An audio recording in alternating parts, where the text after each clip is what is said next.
Hey guys, here for another lesson. This time we're going to be going over a diatonic harmony movement within a 5-to-1 chord progression or cadence in the key of E. Okay? And it's going to go like this.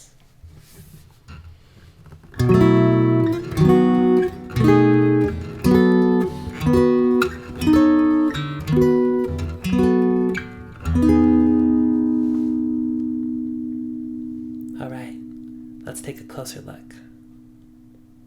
Okay, here we are. So again, we're doing a diatonic, which means we're moving linearly across a scale. So in the key of E, we would have, we're just moving up as opposed to like chromatic and so on, right? Okay, so we're also doing a cadence or a chord progression 5-to-1. Okay, so in the key of E, the B is the 5 and the E is the 1, or B7 and E, right? Okay, and in this particular example, I did 2 bars of B. So 1, 2, 3, 4. 1, 2, 3, 4, E. Okay, so let's see. The diatonic harmony that we did, we had this note here on the second string moving all the way up, and then we went back down until we found a note that worked well with the E. So it went.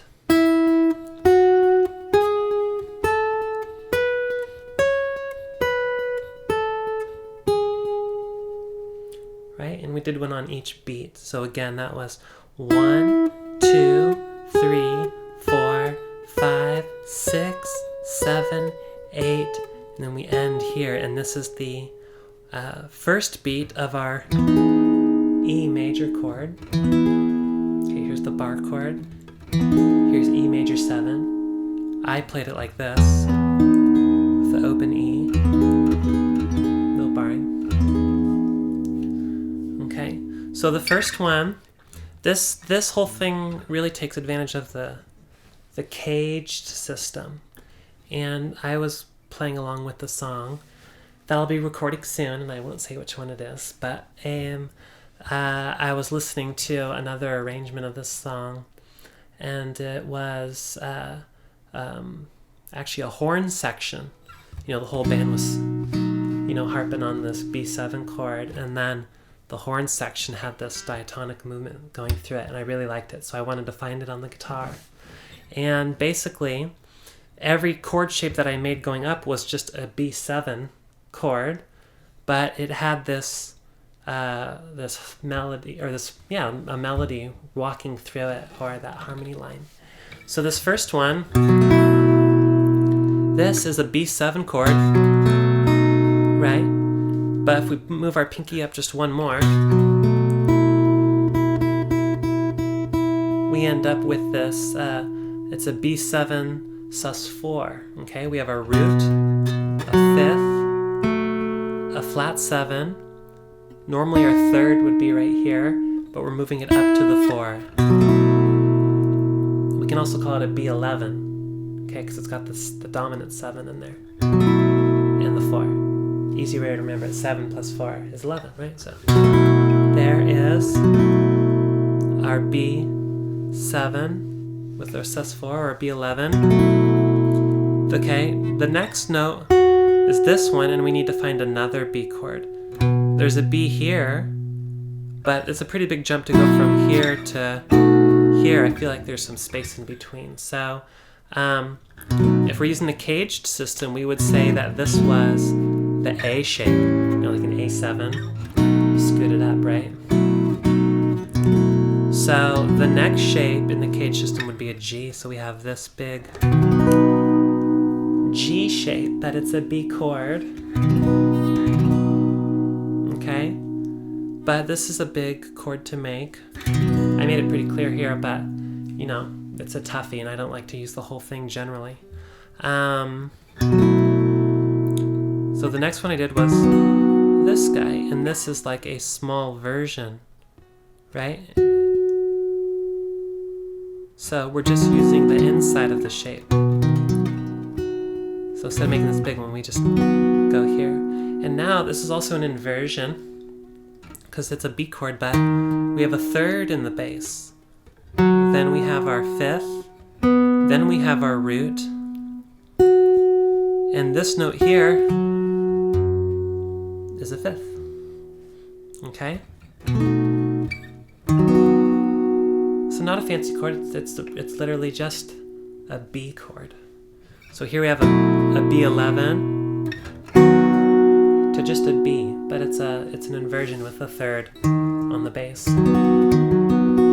But in my head, you know, even though I can pick apart and name the chords, to me the important thing is the shape. And I'm seeing the G shape here, okay? The next note up in the line, the diatonic line, is this note, which is a G sharp, okay?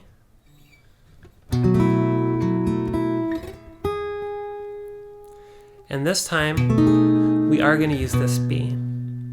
So now this is like using the E shape in the cage system. Here's our B chord, regular bar chord. I'm going to drop my finger here. Actually, I didn't put it there. I just play here. Okay, this is a B13. We have our root. I'm skipping over this string. There's our flat 7. Here's our third, so here's just, right, there's just our B7. Normally we'd have a fifth here. There's the sharp 5. There's the 6. So a B7 with a 6 in it is a B13. 7 plus 6, 13. Or we can think of counting all the way up. 1, 2, 3, 4, 5, 6, 7, 8, 9, 10, 11, 12, 13, right? If we use the B major scale. Which we wouldn't use, by the way, if we were improvising over this, but that's how we make chords. Okay, so there is the B13. So we have our next chord is right here, and this is like a D shape. Okay, here's our, if we're using the cage system, this would be our D shape. For the B, it's like we're using a capo here and we make a D. Okay, but I was doing this, right? So how'd I get there? So if we take the D shape, but make it a D7 shape, this is a B7. And the B7, we don't have to make the whole thing. We can also go down here, just like if we're playing a D7 down here. It's okay to hit the A also. This note is an A. So we can hit them both. Okay, it sounds okay to go all the way through. So we can do that here also. Alright, but we really just needed to stop here though, because that's where the, oops, sorry. I was on the wrong fret. So, this one. But we really just needed to stop here. So we're not going to need to get that guy up there. So I just stop there. 1, 2, 3, 4. Okay. The next note is here, and I continue to use the D shape. But now I get this guy in the bass. I get the third in the bass again.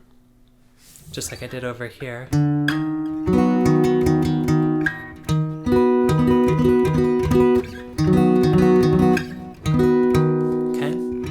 So this is still the D shape. This is, instead of like this is like we're making this shape and we got our thumb over.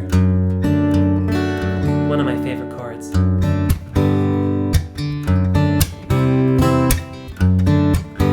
Right?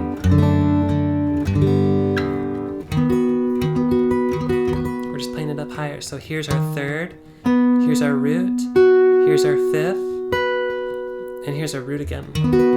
So just a straight up B chord. I don't think I went through these ones. This one was we had a fifth, we have a root, another fifth, and a seventh, flat seven. The next note in the movement goes up here, and now we have another B right here, and I did a B9. We have a root, a third, a flat 7, and a 9, okay? Or a 2. So we call it a B9. Just like right here. And then I worked my way back down. So again, you can see the diatonic line moving with it. And now we've gone 8 spaces, right? So we have 1, 2, 3, 4, 5, 6, 7, 8. And now we're ready to do a 1 beat on the E chord. And if we move this down 1 more, we get the third inside the E. Root, fifth, root, and third. Okay? But we can do some pretty chord like an E major 7. Okay? One last time.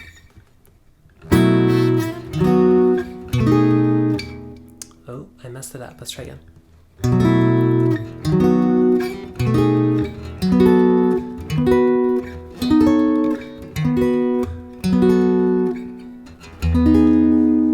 There we go. I've done it so many times it's starting not to make any more sense. Okay.